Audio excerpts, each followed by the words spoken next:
अरे जो हमारे वेद के विद्वान पुरोहित हुआ करते थे, जब वो विवाह संस्कार कराया करते थे तो दोनों पति पत्नी को जीवन में काम आने वाली बातों को बताया करते थे, उपदेश दिया करते थे। कैसे दोनों पति पत्नी को इस जीवन के पथ पर आगे बढ़ना है, कैसे अपने इस गृहस्थ जीवन की गाड़ी को चलाना है, कैसे जगना है, जब कभी संकट की घड़ी आ जाए तो उससे कैसे निकलना है, उसको कैसे हैंडल करना है, ये बातें कौन बताते थे? हमारे पुरोहित बताया करते थे। सासू से कैसे बात करनी है, ससुर से कैसे बात करनी है, देवरानी के साथ में कैसे रहना है, ये सारी बात हमारे पुरोहित बताते थे। लेकिन ये सारी बातों को बताने के लिए 2-4 घंटे का समय तो उस समय चाहिए होता है मेरी माताओं। वो 15 मिनट में वो पुरोहित वेद मंत्र आपके बीच में रखेगा या फिर आपके बच्चों को वैदिक उपदेश करके जाएगा। ध्यान दीजिएगा, हमें अपने पंडितों का सम्मान करना चाहिए। आज घर गृहस्थी क्यों बिगड़ रही? आज इसीलिए तो बिगड़ती है। आज हर तीसरे व्यक्ति का रिश्ता 1 या 2 साल से ज्यादा नहीं चल रहा है, नहीं चल रहा है, बिल्कुल नहीं टिक पा रहा है। क्यों? क्योंकि हमें संस्कार नहीं दिया गया है, हमारा विवाह संस्कार ठीक से नहीं हुआ है। मेरी माताओं, डीजे पर कम खर्च कर लेना, खाने पर कम खर्च कर लेना, टेंट पर भी कम खर्च कर लेना, नाच गाने पर कम खर्च कर लेना, लेकिन जब आपके पुत्र का या पुत्री का विवाह हो तो एक सुयोग्य पंडित को बुला करके कम से कम 3.5 घंटे का विवाह संस्कार अवश्य कराना। ऐसे ही थोड़ी ना सीता जी बन गई थी, ऐसे ही राम नहीं बन गए मेरी माताओं। वो पूरे हमारी वैदिक जो हमारी संस्कृति है उसको आधार मान करके चले थे मेरी माताओं। उस विवाह वेदी पर, विवाह संस्कार पर राजा जनक महाराज अपनी पुत्री सीता को एक बात कहते हैं, ओ मेरी बेटी, अब तक तो तेरे सर के ऊपर केवल एक ही बाप की पगड़ी की इज्जत थी, लेकिन आज से तेरे सर के ऊपर 2 पिता की, बोलो, पगड़ी की इज्जत है। अरे मैं यदि तुम्हारा जन्म का पिता हूं, देखो क्या कह रहे हैं राजा जनक महाराज, यदि मैं तुम्हारा जन्म का पिता हूं तो राजा दशरथ तुम्हारे धर्म के पिता हैं। जिस तरह इस घर को महकाती रही हो, चहकाती रही हो, आने वाले घर को भी, बोलो, ऐसे ही चहकाती रहना, ऐसे ही महकाती रहना। और कैसे? कि कुल की परंपरा मर्यादा निभाए जाना बेटी, अरे निभाए जाना बेटी, निभाए जाना बेटी। क्या समझा रहे हैं? वो ये नहीं कह रहे हैं कि जाते के साथ ही काम तमाम कर देना ससुराल का, है ना, वो ये नहीं कह रहे। आज भी मैंने कई माताओं को फोन पर कहते सुना है, बेटी यदि तेरी सास एक कहे तो तू 10 सुना करके सांस लेना, लेकिन चुप मत रहना। ध्यान दीजिएगा, एक कड़वी सच्चाई मैं आपके बीच में बोलने जा रहा हूं। बेटी का घर तोड़ने में सबसे ज्यादा यदि महत्वपूर्ण कोई भूमिका निभाती है तो वो मां निभाती है मेरी माताओं। यदि आप एक बार कह दो अपनी बेटी से कि बेटी आज हमने कन्यादान कर दिया है, अरे कन्यादान के अर्थ को हमें समझना पड़ेगा। दान किसको कहते हैं? दान उसको कहते हैं, कोई वस्तु हमारे पास में थी, आज हमने वो दान कर दी तो उसके ऊपर से हमारा अधिकार, बोलो, समाप्त हो जाता है। जिस वस्तु पर हमारा अधिकार समाप्त हो जाता है उसको दान कहते हैं। अरे हमने भी तो कन्यादान किया है। जब हमने कन्यादान किया है तो आज हमारा भी अधिकार, बोलो, अपनी बेटी पर उतना नहीं है जितना कि ससुराल वालों का है, उसके पति का है, उसकी सास का है, उसकी जेठानी का है। मेरी माताओं, ये सिखाना, और क्या कि तुम सास ससुर घर जाओ, मत रोवो और रुलाओ, तुम सास ससुर घर जाओ,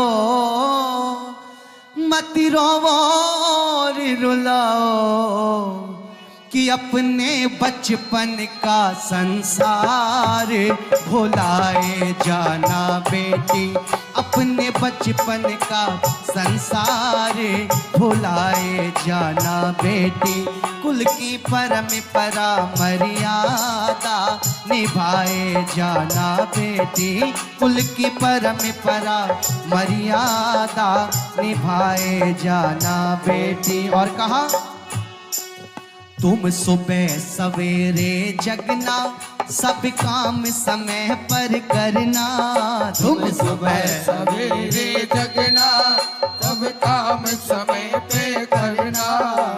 दादी माँ कहती है बेटे मैं बड़ी भाग्यहीन हूँ, मेरा जो बेटा है ये नालायक है, और ये तो नालायक था ही, जो बहू आई वो भी बोलो वो भी नालायक है। मैंने कहा माता जी कितनी संतान है? बोले बेटे दो। कौन कौन? एक बेटा है एक बेटी है। मैंने कहा बेटी कहाँ है? बोले विवाह हो गया। देखो घर कहाँ से बिगड़ते हैं, आज मैं बता रहा हूँ आपको, बस छोटी सी बात। मैंने कहा माँ दुखी क्यों हो? बोले दुखी इसलिए हो, बोले जब मेरी बहू सुबह 10 बजे सो करके उठती है ना, तो ये मेरा बेटा उसको 10 बजे चाय बना करके देता है, घर में झाड़ू भी खुद ही लगा लेता है, कपड़े भी खुद ही धो लेता है। मैंने कहा माता जी एक बात बताओ, बेटा भी आपका सही नहीं है, बहू भी खराब आ गई, तो ये बताओ बेटी तो ठीक है, दामाद तो अच्छा होगा ना? बोले दामाद? अरे दामाद तो मेरा हीरा है, हीरा। मैंने कहा कैसे? बोले जब मेरी बेटी ससुराल में 12 बजे सो के उठती है तो वो उसे चाय बना करके देता है। अरे ऐसा दामाद तो भगवान सबको दे। मेरी माताओं हम ये सोचते हैं हमारी बेटी जहां जाए वहां ऐश करे, और दूसरे की बेटी को 4 बजे उठना पड़ेगा।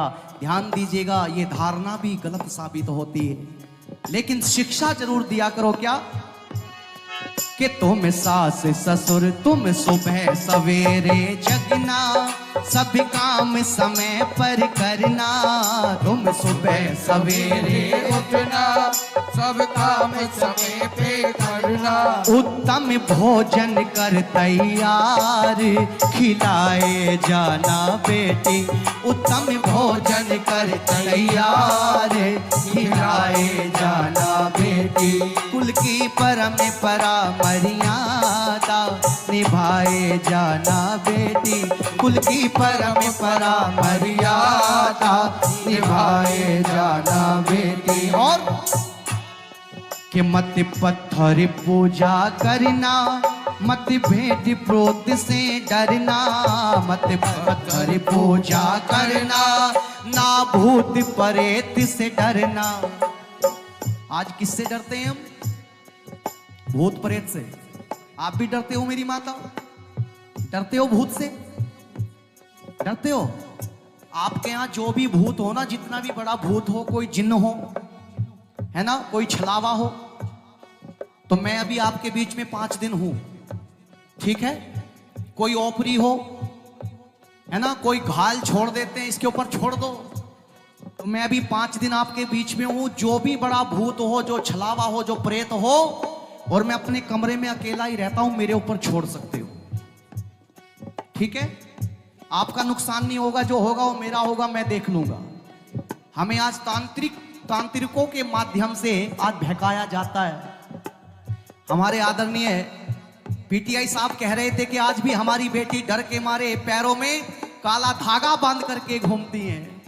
किसी ने बता दिया होगा कि काला धागा बांध लो, क्योंकि ये हमारे देश के जो तांत्रिक हैं ये बड़े खतरनाक होते हैं, कुछ भी बता सकते हैं साहब, है ना? कोई कहता है शनि चढ़ गया, शनि है ना, वो शनि इतना भारी होता है, इतना बड़ा होता है। एक व्यक्ति मेरे घर में आया, बोले पंडित जी, मैंने कहा हाँ जी, बोले दान दे दो। बोले किस चीज का दान? वो कहने लगा शनि दान दे दो। मैंने कहा कहाँ है शनि? बोले ये रहा मेरे लोटे में। कहाँ है? ये रहा मेरे लोटे में। और उसने लोटे में क्या किया हुआ था? सरसों का तेल भर रखा था और कुछ सिक्के डाले हुए थे। मैंने कहा शनि कहाँ? और एक काली सी तस्वीर डाल रखी थी, बोले ये शनि है। मैंने कहा भाई शनि को तू एक लोटे में लिए घूम रहा है, इतना भारी शनि होता है, तू एक लोटे में बंद करके घूम रहा है। आज हमें बहकाने का प्रयास चलता है। इन पाखंडियों से हमें बचना पड़ेगा। ध्यान दीजिएगा, यदि सत्य की राह को दिखाने के लिए, पाखंड को भगाने के लिए, पाखंड से दूर भगाने के लिए हमें ऋषिवर देवदयानंद के द्वारा लिखी गई सत्यार्थ प्रकाश को मेरी माताओं पढ़ लेना एक बार। जिन जिन लोगों ने सत्यार्थ प्रकाश को पढ़ा है वो कभी भी इन ढोंगी पाखंडियों की बातों में बोलो नहीं आते।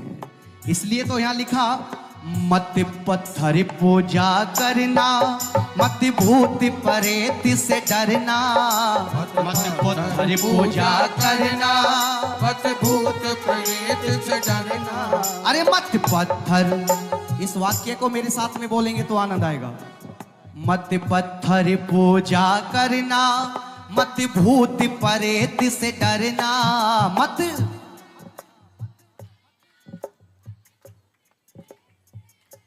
पक्का मान लोगे मेरी बात? पक्का? ऐसा तो नहीं बोल रहे हो? यदि आपने मेरी माताओं मान लिया तो ये मान लो कि हमारे आदरणीय जो पदम जी बैठे हुए हैं उनकी एक कथा कराना सफल हो जाएगा। तो इतना और मान लेना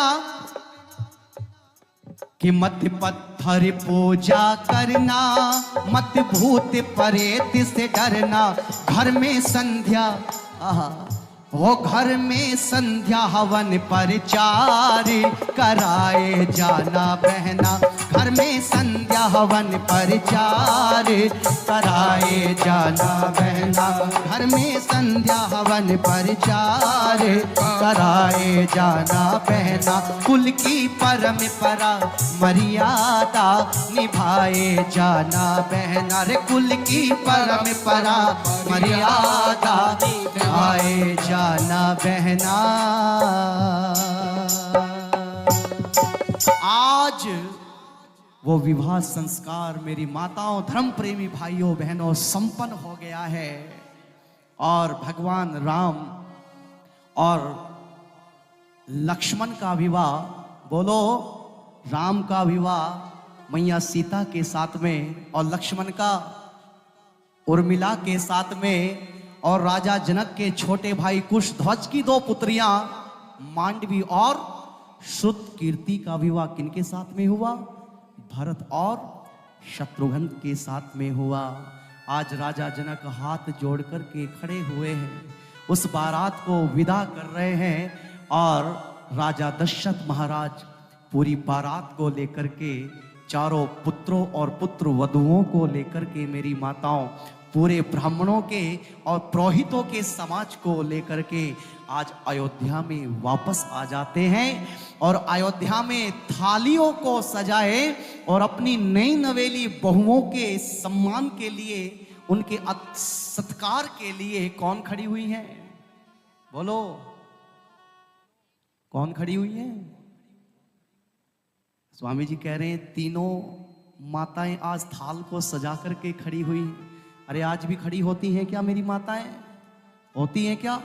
आज तो डर लग जाता है, पता नहीं कैसी आई होगी, है ना। 1980 में जब विवाह होता था तो बहू सोचती थी सास कैसी मिलेगी। आज जब 2024 में विवाह हो रहा है तो सास सोच रही है बहू कैसी मिलेगी, है ना।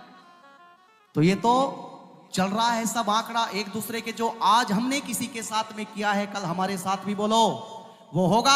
आज हम किसी की बेटी को दुखी कर रहे हैं तो हमारी बेटी भी बोलो दुखी होगी। ये आदान प्रदान चलता रहेगा, जो दोगे वही तो लौट करके हमें मिलेगा। आज तीनों माताएं नई नवेली दुल्हन का सत्कार करने के लिए मेरी माताओं महल को पूरा सजाया गया, गाजे बाजे बज रहे हैं और उधर राजा दशरथ महाराज के घर भरत के मामा किसको लेने के लिए आए हुए हैं? भरत और बोलो शत्रुघ्न को लेने के लिए आए हुए हैं। तीनों बहुओं का आदर और सत्कार होता है। इस प्रसंग को हम यहीं समाप्त करते हैं। आगे की जो चर्चा वो बड़ी गंभीर होगी। और आगे अब कथा शुरू होगी मेरी माताओं। अभी तो केवल बानगी आपके बीच में चल रही थी, बानगी, ठीक है। आगे हम क्या सीखते हैं, कितना सीखते हैं, कितना हम आचरण में लाते हैं और कितना हम अपने जीवन को धन्य बनाते हैं। परिवार कैसे होंगे, परिवार में छोटों के प्रति, बड़ों के प्रति हमारा क्या कर्तव्य होगा, पति का पत्नी के प्रति, पत्नी का पति के प्रति क्या कर्तव्य होगा, और पुत्रों का पिता के प्रति और पिता का पुत्रों के प्रति क्या कर्तव्य होगा, ये आगे आने वाले प्रसंगों में हम आपको बताएंगे, ठीक है। एक व्यक्ति मेरे पास में आए थे, बोले पंडित जी। मैंने कहा हाँ जी। बोले आज तो नचा दो। आए थे ना जी, नचा दो। मैंने कहा भाई साहब, मैं कोई भागवत कथाचार्य नहीं हूं जो नचा करके चला जाऊं, यही पता ना हो कि क्या हुआ है या क्या नहीं हुआ है, ठीक है। ना ही कोई गायक हूं मैं। मर्यादा पुरुषोत्तम भगवान राम की कहानी को, उनके चित्र को, उनके चरित्र को, वो कैसे थे वैसा बताने के लिए मैं आपके बीच में आया हूं। कई बार लोग कहते हैं जी, बोले जी आर्य समाज के लोग तो ना राम को मानते हैं ना कृष्ण को मानते हैं, तो फिर ये राम कथा क्यों करते हैं।